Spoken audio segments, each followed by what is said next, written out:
generations. And now, the power of two restores the one.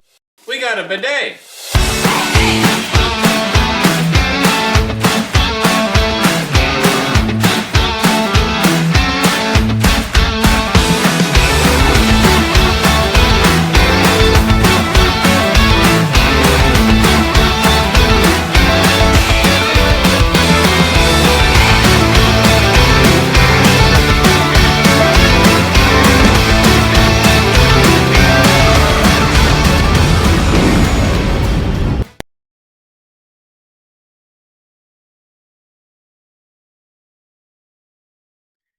Hey everybody, and welcome back to another video. In today's video, we are talking about the new Winnie the Pooh Blood and Honey 2 movie that came out. This is the sequel to, I believe, I don't remember what year it came out, a year or two ago, the original Winnie the Pooh horror movie that came out like right after the Winnie the Pooh characters and whatnot became public domain. And so now we have the sequel to that movie. This movie did not have any, I would say, regular previews before it. It was a Fathom event video, and then they had the director, well, I think he's a co-creator, the two of them that started this whole thing, basically talked to us as the audience about this film a little bit, and then the projects that they have coming out in the years to come. And basically, they're making I think they called it Puniverse. Is that what they called it? Basically, they're taking a lot of these, things that we grew up with as kids that we loved from Disney, and they are turning them into horror films. I think the next one is going to be Bambi, and then Pinocchio. They got Peter Pan in the works, and then a Winnie the Pooh 3 is also in production. So we got that little bit before the movie. And then we end up seeing, the movie. So we don't want to talk about spoilers just yet about the movie. We want to talk about some of our impressions and then give it a rating and then dive into the plot details of this one. So I will say I went in with no expectations. I remember the first one. I also had no expectations, but we had some critiques on a lot of the technical things with the movie, like some stuff with the sound. And different edits that were going on. This one, I will say, they definitely had a lot more money in their pockets to make this film. I didn't notice any sound issues. I didn't notice any editing issues. Some of the CGI was a little bit cheap in a way. There was a couple of times where Owl was flying and it looked interesting to say the least. It wasn't absolutely terrible sci-fi film, but it wasn't spectacular either. So they're kind of in that middle ground. I feel like there was some discontinuity towards the end of the film. There's a scene where there's some people in the forest and it's like pouring rain and you can hear it. But then they go to like a different part of the forest. So think of like 10 minutes in real time in like like a minute in movie time, but like 10 minutes in their time, and then they're not wet, it's not raining, and then fast forward like another 5 minutes in movie time, and now all of a sudden it's pouring again and they're soaked. Like I feel like there was a little discontinuity with that. I didn't pick up on that. There's something else towards the end that I was thinking about too, but we'll get to that because I don't want to give a spoiler away. I would say overall it is a more sound movie than the first one as far as like from a technical perspective, but so there's definitely some story details that are kind of like but at the same time it's like we're all here to see, Winnie the Pooh, Tigger, Owl, Piglets from the first one too. We want to see them just mash on people. That's the whole reason why you're going to see the movie. We're not there for the plot per se, like some other movies. So they definitely deliver. This movie is gruesome. I think within the first 2 minutes, you had some feelings, right? I was ready to walk out. I don't do well with gore. I remember liking the first one because it was kind of in that realm of like cheesy horror, if you will, because the technical aspect of it wasn't quite there, so it kind of almost lightened it a little. They definitely fixed a lot of their technical issues, which is good. Um, but at the same time, it meant that a lot of the gruesome killings, I feel like they were significantly more gruesome and like more realistic and just quite frankly gross. If you don't do well with gore, you're not gonna like this movie. And I don't do well with gore. I didn't like this movie. Yeah, and they're supposed to, I mean, that's their job, is to, make it as lifelike, or I would say even above and beyond as possible with the gore. Like I said, that's pretty much the reason why people are going to see this movie. Um, I would say, so question, do you think they tried to take themselves too seriously with this film? Because like you said, with the first one, it was more fun because, it was cheesy and it kind of, just, it had a bit more of a nonsensical slasher film type plot, whereas this one definitely has some stuff going on with the main character. Do you think they took maybe a little too serious of tone with it? I absolutely would agree with that. The very, very beginning of this film, there is, I don't know, a 5-ish minute scene that kind of has that same lighthearted yet gruesome kind of vibe to it, of like kind of like more typical like 80s slasher kind of fun. But the rest of the film just has such a more serious and dark tone, both visually and just like mentally of the characters and whatnot, which I'm gonna dive right into kind of part of my opinion on this without the spoilers here is so much of this film to me, quite frankly, was boring. And it wasn't until at least halfway through that we finally got an idea of what's going on. And what it was the main character who was Christopher, right? He's one of the co-directors or producers or something along those lines, creators. I think he's a man who wore a lot of hats. But he confronts somebody to try to get more information. And what ends up happening is this person just spills out everything like in this huge long exposition narrative.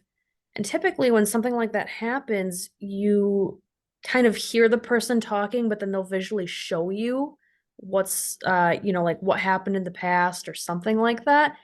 They just showed the guy talking, and it was like, okay, this guy's been ranting for the last 5 minutes, explaining this guy's whole life story, and we don't even get to like see any of it, or like, it's all up to your imagination, but we just see the guy talking, and it's just, okay, so we spent the last hour trying to figure out what's going on, and you just told me in 5 minutes everything that there was without even showing me any of it. It felt so cheap to do it that way. I did not appreciate that. Here's the other side of that, though. I think I know what you're talking about. You're talking about when Christopher Robin finally figures it out. What's going Right. on? Okay. So I would also say about that, think about what the dude was saying. Is that really what you want to see? I feel like we've seen enough of other things through the film that were just as gruesome, especially because one thing this film does that the last film did too, that I remember we both kind of liked, is sometimes they'll have kind of like storybook imaging of or like sketches or drawings of what's happening. I feel like they could have even done something like that where it's a more tamed view of something to look at to understand what they're saying without just watching somebody monologue for 5 minutes. Since you said that, I think that's the only way they could have done it because, I mean, we'll, we'll talk It, about it it was a more. it was a very gruesome topic. I get that, but the rest of the movie's pretty Right. gruesome too. There's a big difference why I think they wouldn't do that. And as soon as we get to spoilers, we'll hop back to this topic. But before we get into ratings, there's one thing that I want to ask your opinion of before we, move on, because people that want non-spoilers might want to know this. What was your opinion of the Pooh characters? So, what did you think of Pooh Bear? What did you think of um Tigger? He was new, and um Owl and Piglet. So in the first movie, I don't think they talk at all. Pooh maybe says one word at the very end or something like that, right? Yep. And so in this film, they're talking, they're swearing throughout the whole thing, uh, uh, talking about wanting to kill people, essentially, and how they want their revenge and whatever, and they can't take us down, blah blah blah. Uh, so I mean that is a change. It seems kind of like a welcome change, but also at the same time, because it made them seem like a little bit more smart since they could actually talk, I guess. I feel like they completely redid Pooh's face, and they even showed that at the beginning, like kind of here's the evolution of the of Pooh's mask from the first one to now we have a bunch more money, we can do a much better mask for him.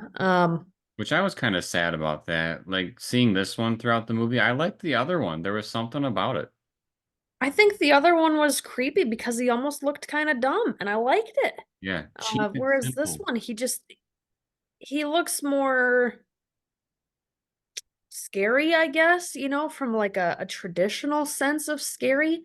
But I feel like all the characters looked very, very similar to one another, especially with the dark tones of this film. I know in my background he looks really yellow, but I feel like through most of the film he just looks like a dark tan or gray. And so do all the rest of the characters. There's like no color to them. You can see Tigger behind me on the other side. And what color is he? He's gray. They all are gray almost the whole time. I would say I couldn't. There's a couple of times I had trouble seeing if it was Pooh Bear or Tigger at times, especially since there's a part, and I'm pretty sure this is in the preview. There's a part where Pooh Bear runs like an actual bear, and I thought that was Tigger because Tigger would have done something like that as opposed to Pooh in my mind. So I thought Owl was awesome. Owl is kind of he's not the leader of the group because that's Pooh Bear. I mean, he's kind of, on the Iron Throne. We can see that from the previews. But ultimately, I think Owl is kind of like that advisor to the king that, really has some evil plans kind of a thing. And Like the so, old wise man, because owls are wise. yeah. So I thought his character was really cool. I thought Pooh Bear's was all right. Like I said, I wish we kind of had the one from before in this one, but we'll get to why they're different. Um, Piglet was okay. He was very similar to the first one, but Tigger, I thought Tigger was actually pretty dumb. Um, He did have the stripes, so I'll at least give him that. But again, it looked more like almost like cheetah because it's black and dark gray. It wasn't really orange. I'm not really talking about the look. I'm talking about the character themselves because they are all very distinct, unique characters to themselves. And Tigger, like, I feel like they put all their energy into Owl, and then they banked on Pooh Bear being popular from the previous film. Same thing with Piglet. Then when they got to Tigger, they were like, you know what? Who is one of our favorite horror icons that maybe Tigger could act like? And then we see throughout the other parts of the movie who that influence is as well. So I thought Tigger's character was kind of cheap in a way. And so, again, when we get to spoilers, we'll talk more about that. So, I just wanted to get that in there about what we thought of the characters themselves, because we did get two new ones. Um, Hmm. So, let's go right into ratings, and then we'll talk about some spoiler stuff with the film, trying to keep it shorter than the first one we did, because that was like an hour long. Um, I I thought the movie was okay. It wasn't anything amazing. It's definitely, in my opinion, like a streaming type movie, as opposed to paying a whole bunch of money to go to the theater. One thing that I did think that was interesting that will make me want to revisit this when it comes out later is that when they were doing the blurb in the beginning, the director mentioned that there was like 20 or the ending was too long, and so they had to cut out a lot of kill scenes, and so they're going to be releasing that with the DVD or Blu-ray, whatever release that they end up doing. So I want to revisit it so we can see the director's cut, but other than that, I probably wouldn't rewatch this movie. I kind of want to rewatch the first one just because I feel like I liked that one more coming out of it than this one. But the plot was pretty bland. I also feel like the plot was very much borrowed from another horror movie that just happened recently. We'll talk about that in a minute. And I don't know. Ultimately, if the 100 Acre Wood characters were on screen, I thought it was interesting. When we were getting the human side of things, I thought it was pretty darn boring. So, I'm probably I'm sitting at a 3 out of 10 on this one. I don't think it's an average film by any means. It's got some creativity. You can give it that. It's got some cool characters like There were Owl. some really cool shots.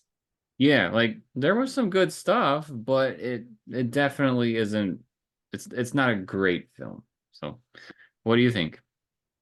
So, for the reasons I mentioned already about being really boring and the exposition dump within like 5 minutes of explaining everything that's been happening, I feel like there was an opportunity for some really good drama between Pooh and some of the other characters. And I'm just going to leave it at that in terms of what I mean because I don't want to spoil anything.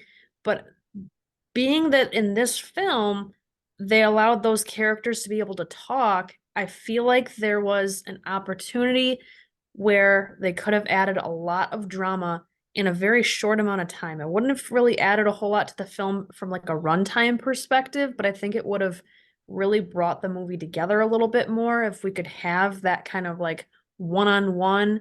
Um, I I'm at a 2. I really didn't like it. I thought it was really boring. Um, there were missed opportunities for making the movie have a little bit more substance. It was super dark and just kind of muted coloring for most of it, which I know sometimes with horror movie that's kind of it's a take, right? But at the same time, I feel like adding some color to these guys could have made it a lot more scary. Um, yeah. Trying to see Well, what the the actors did okay, especially since one of them was like the creator, director, whoever he is. I don't know what his name is. I should probably figure it out. But considering he's not like an actual actor, I feel like he did pretty decent. yeah.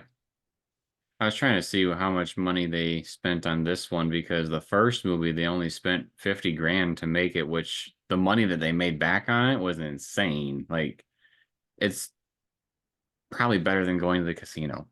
But The guy's real name who played Christopher Robin, he is Scott Chambers. gotcha. All right, well, I gave it a 3. Sarah gave it a 2. So we're going to transition to the spoiler section. There's quite a bit of things we were saying in the beginning where we're like, we're going to get to that in the spoilers. So first thing that I want to touch on is, what are we getting into this movie? Like, what's the plot details? Why did I mention, they're kind of stealing things from other movies? Well, for one, uh, Tigger is definitely Freddy Krueger. And so I was trying to figure out, are there other people that may be super influenced by others? And I actually thought Pooh Bear might be Texas Chainsaw Massacre. Not only did he have a chainsaw, but if you think about it, he has super strength, which is something that the Texas Chainsaw dude has. And he doesn't talk very much, just like Pooh Bear. Most of it is just grunts or roars and stuff like that. Um, I'm gonna go back on something I said really quick. He actually has been an actor in a lot of different things. It's just primarily very like within the last 10 years. oh, So I just want to clear that up. I I did don't not know. want to take away his credit. But anyway, sorry. So, what happens in this movie?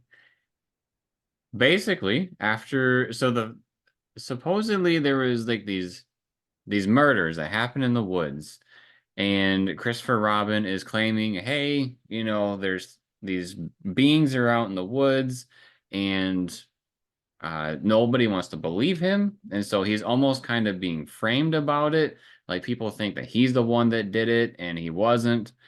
Um, and so there's people that believe him, that there's creatures out there, and they're like hunters trying to go after the Pooh Bear people. And then there's also people that think that Christopher Robin is a fake and he's the one that's causing issues too. And so we get like this mutual, both sides are very much hated. So like Christopher Robin, we even see during the beginning act of the film that he even like loses his job because of bad publicity. And then Pooh Bear is dealing with these hunters that are coming out and trying to hunt them, which at one point there's this group of hunters that goes out, and Pooh Bear and Piglet are trying to, pick off these people, and we actually have Piglet get blasted in the face right away. So Piglet doesn't last very long in this film by any means. But what we do get is we do still have Pooh Bear and Owl, and then eventually Tigger, which is a very, very small part of the film. So as far as like the Winnie the Pooh side of things, essentially Pooh Bear, Owl, and I don't know, is Tigger like in timeout and in jail, or is Tigger like just in his bedroom, do you think? That's a great question. I don't know where the heck he is. Because he's in Pooh Bear's house, but he's like in a separate room, and it seemed like he was pounding on the door at one point, or maybe he was just jumping around. But I, I I, have no idea. I didn't know he was in there earlier. yeah, okay. Well, then we'll get to that too. Because there were some clever things in this movie, and one of them has to do with Tigger being in that house. But uh Owl basically is convincing Pooh Bear, and even the opening shot of the film, the very first thing is like a quote where it says something along the lines of, sometimes you can't just wait for people to come to your corner of the forest. Sometimes you have to go to them. Paraphrasing, but that's basically what it said. And I was like, oh, that's why they're in like buildings and stuff from the trailer, is because Pooh Bear and his buddies are now going to try to go after the people in the city. And that's basically what Owl was convincing Pooh Bear to do, and ultimately that's their objective. In the also in the beginning of the film, we get this like very, it's like those scenes that you always get in the horror films where, there's these dumb people in the forest camping. It's these like three girls, and they get attacked by our monsters. And what this sets up in our story is that their camper is tipped over, it was lit on fire during the sequence. The girl was like mutilated by Pooh Bear, was snapping different parts of her body and then eventually putting her face in a bear trap. But the police catch on to this and they're like, what the heck happened here? And so we also have the police investigating, what's going on in the woods, because there's this dynamic of there's this dude in the city that's, crying wolf about these creatures out here, but who's doing this, There's no way that Christopher Robin, freaking flipped that camper over there and set it on fire all by himself. So there's this continuous investigation throughout the film of things happening in the woods. And which is what I thought was kind of funny is eventually these cops come across Pooh's house. And so they go in there and they're investigating, and the cops are like, we hear something, and they're like, let's bounce. And then Tigger comes up behind him and is like, that's my line, and then just mutilates them. So the door was open, and I don't remember Pooh Bear or Owl or anybody unlocking a door. So that's why I was wondering if that's just his bedroom or if he was in trouble or what was going on with that. I know what you mean now. Yeah, I think he was probably just hanging out in there. That's kind of what I'm telling myself too.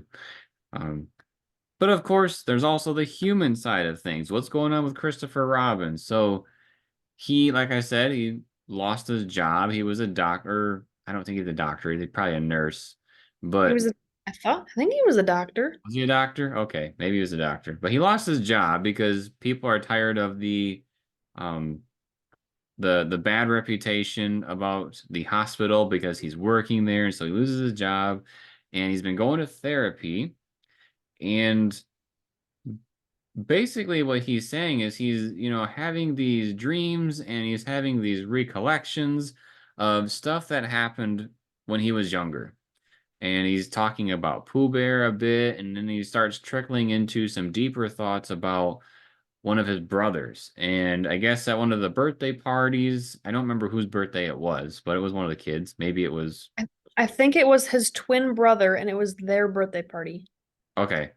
So it was their birthday party, and the brother goes out in the woods, and there is somebody out there in a van that kidnaps him. And Christopher Robin can't recollect who that was in the truck. And so we have some things going on throughout the movie where he's slowly starting to piece things together. And lo and behold, who's the dude that stole his brother? Well, he's the janitor at the hospital he's been working at. So I thought that was kind of I was like, is this a weird coincidence where it's like they're really forcing this? Or is it an instance where um, maybe the janitor was watching over him, knowing the whole time that it was his brother? Like, if you can watch your enemy, maybe you can avoid confrontation and stuff, or you can avoid a surprise attack. I don't know what you thought about if it was a coincidence or not. I didn't really think much about it. The janitor looked like he'd probably worked there a very long time, and Christopher was kind of a new doctor or new-ish, so I don't think he'd worked there very long. Gotcha. So, yeah, Christopher Robin eventually pieces it together that it's that guy, so he follows him home one day. And this is the exposition dump that Sarah was talking about. So, Well, at this point, we're like an hour into the film, or maybe 45 minutes. I don't know. It seems like forever. yeah, but Christopher Robin, so here's the thing. Christopher Robin goes and approaches this guy. And the guy is basically like, I knew this day would come. I believe he knows who Christopher Robin is. And Mhm. so, you know, Christopher Robin, it's weird how we always call him by his first and last name just because we're learned it before. But Christopher Robin basically is saying, tell me what happened to my brother, I'll kill you. And so the guy does an exposition dump, as Sarah said. And basically what happened is that this guy, the janitor dude, had a whole bunch of gambling debts. And he met with somebody that needed children because he wanted to experiment on them. And so if this janitor dude went and kidnapped some kids for him and brought the kids to him, he would pay off his gambling debts. And then he wouldn't, have people chasing after him wanting their money. What he gets into and what we as the audience find out is that all these Pooh Bear characters are actually like once human characters. And the doctor or the experiment doctor, he has been experimenting on kids because he wants to splice their genes with animals essentially and make new creatures. And that's what the Pooh Bear characters are. And so when I was talking about in the non-spoiler section, like, would you really want to see that?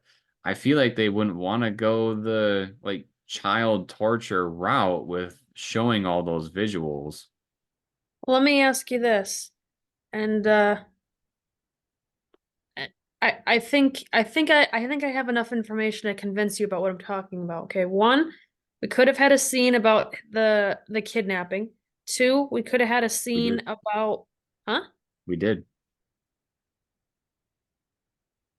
You saw all the kids in the van? Because there We were like saw seven him. that were missing. We saw his brother get kidnapped. Okay, my point is that this would have been another time to show like a different angle or something else, or the kids going in the house, or the guy talking, even just something about the guy talking to him paying off his debts. That would have been another scene. Or how about this? What rating was Guardians of the Galaxy 3, the one that just came out this past summer? That was like a PG-13 movie, wasn't it? And Hmm. that had animal torture and scientific like mutilation of animals. I think Yeah. they easily could have had something similar with this, especially because they did show a young kid Pooh. So even if we just saw the rest of the characters as young kids, or even if you don't want to spend the money to make the costumes for all of the kids' characters because they only did the Pooh character, fine. Could have had the drawing sequences like we've done with other parts of this film. I feel like there was so much more they could have shown here, and instead all we got to see was this old man talk. I do think the storytelling version of it, like if they did it animated and it looked like it was from a book, because they did do some animation that was talking during this time. There was a little bit, not a lot, but there was a little bit because they were showing how like the kid became Pooh Bear and stuff.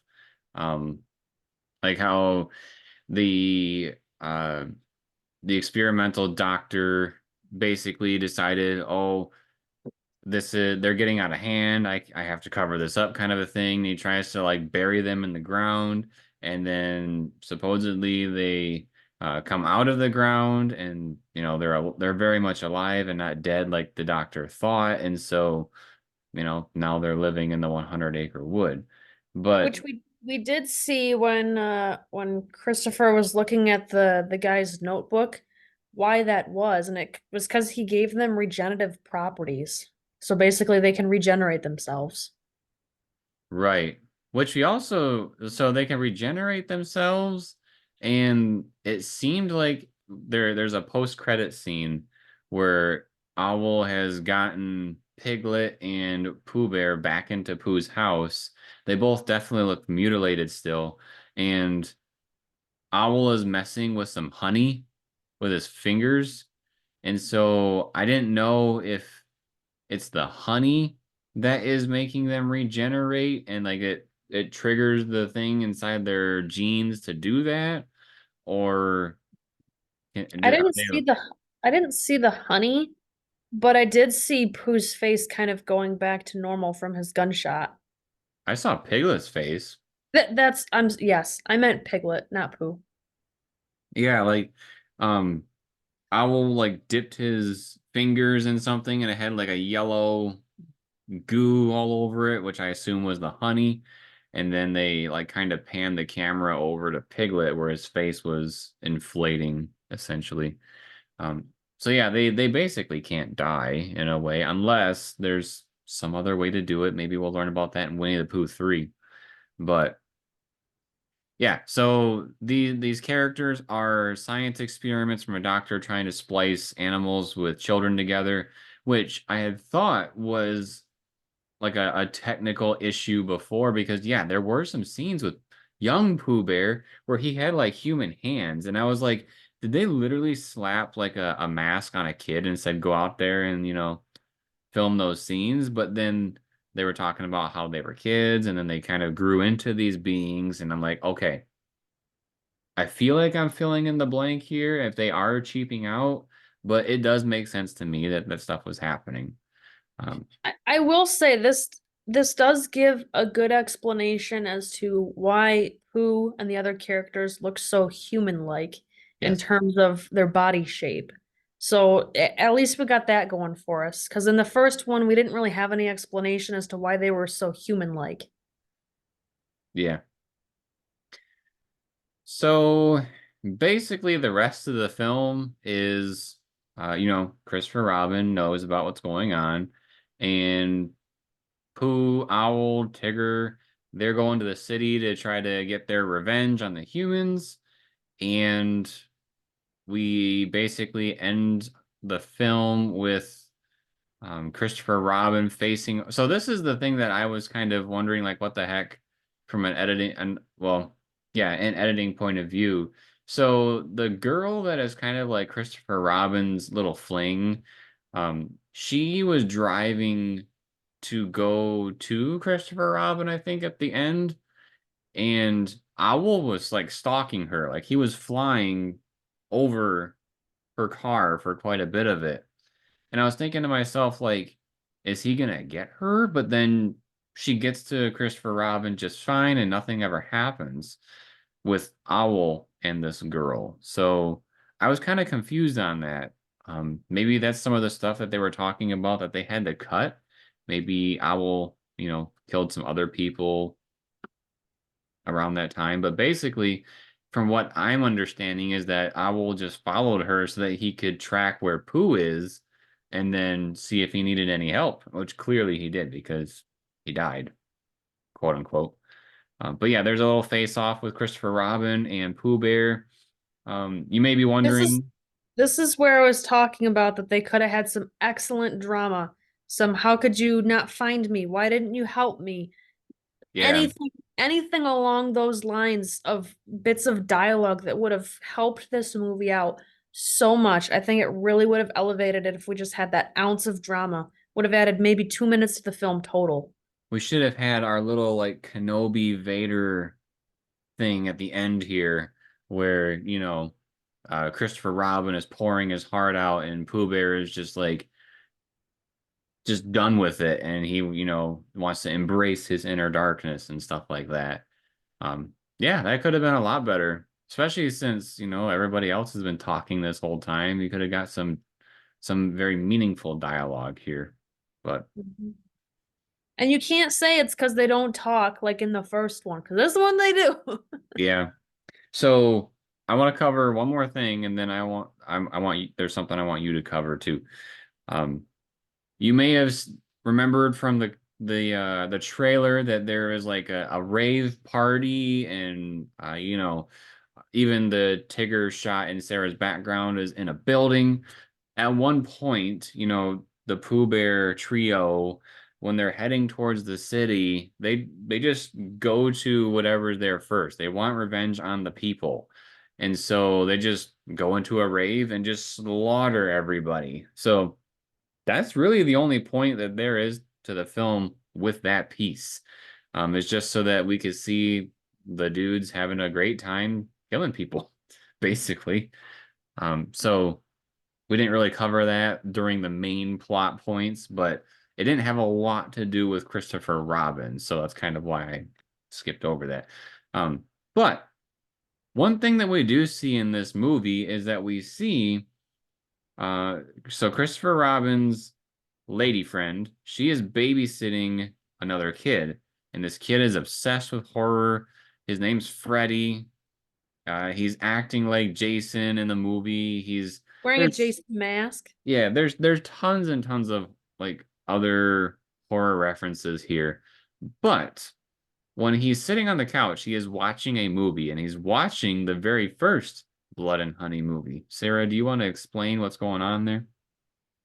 So, in the very beginning of this film, or close to the beginning, when they're doing kind of a one of those sketchbook drawings of explaining the background of where we're at, they were talking about how, and I think it was Pooh was, they made it seem like Pooh was kind of ostracized from his society, just like Christopher Robin was ostracized from his society. And so there was kind of this parallel of how neither one of them are doing very good and they're both very hated.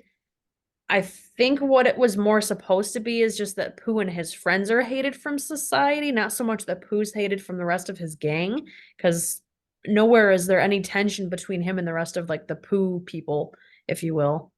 Um, but what Jeremy was trying to ask about and get what I'm getting at here is that they mentioned that with all the craziness going on of the 100-Acre Massacre, as they call it, they made a Winnie the Pooh Blood and Honey film in this universe to kind of, I guess, kind of exploit what they think happened and how Christopher Robin's in on it and stuff like that. And so the first movie is something that our characters are watching in this movie.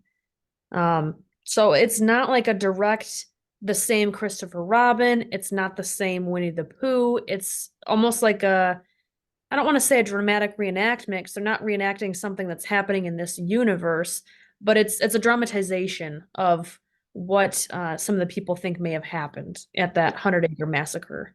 It's kind of like if we would have gotten the movie Lightyear first and then Toy Story second, basically. Yes. Yep. So does the That's first, at least my understanding of how this relates to the first movie. well, that was actually what I was going to say is, so does the first movie actually correlate to this one? Like, do you have to see it? Not really.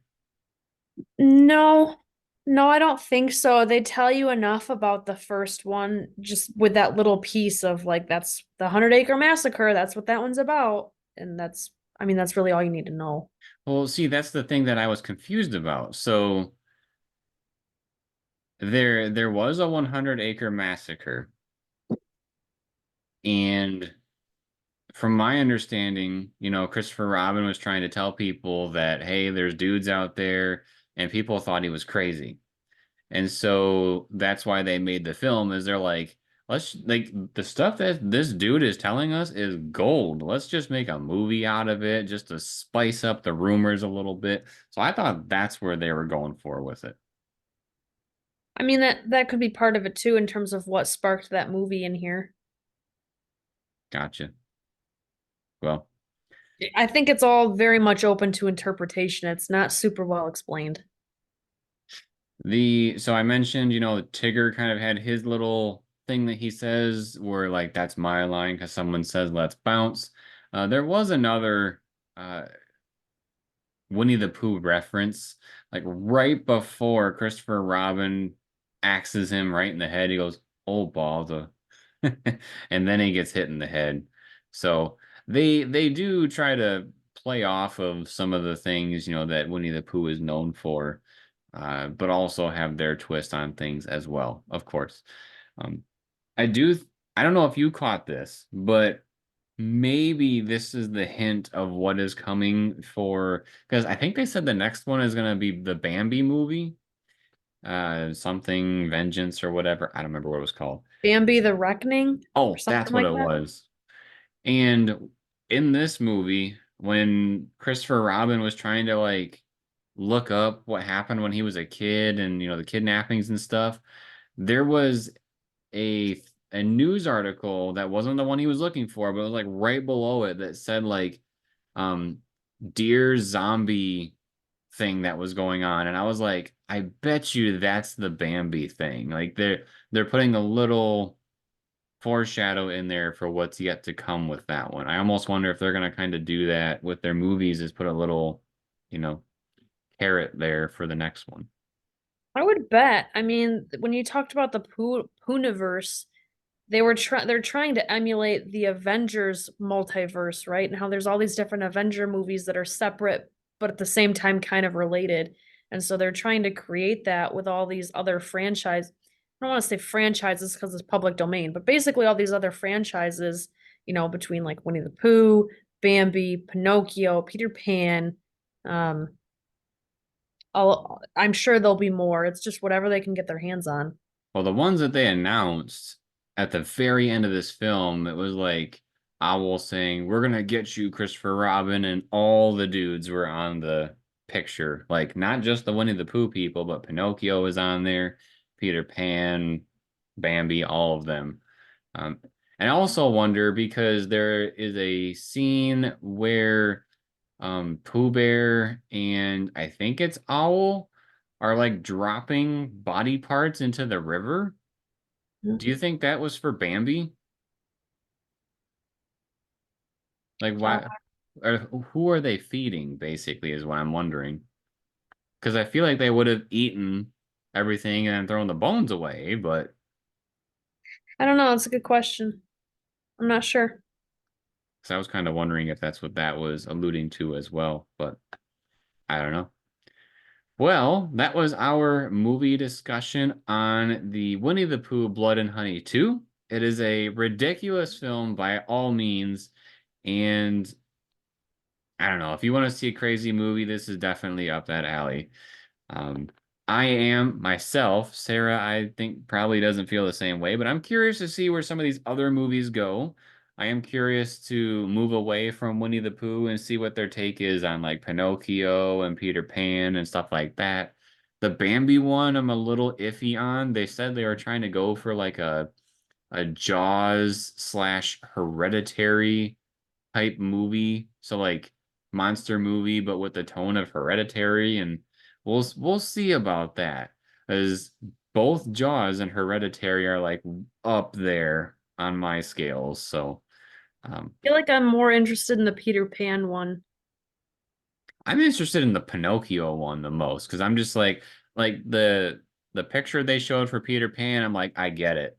You know, there's a dude going around telling kids, let's go to Neverland, and he's like kidnapping people. So I get it. But Pinocchio, what's there? What twist do we got there? They said something about his nose being his weapon, which is like duh, but at the same time, you know, how are you gonna keep your audience engaged for an hour and a half? So I'm looking forward to them.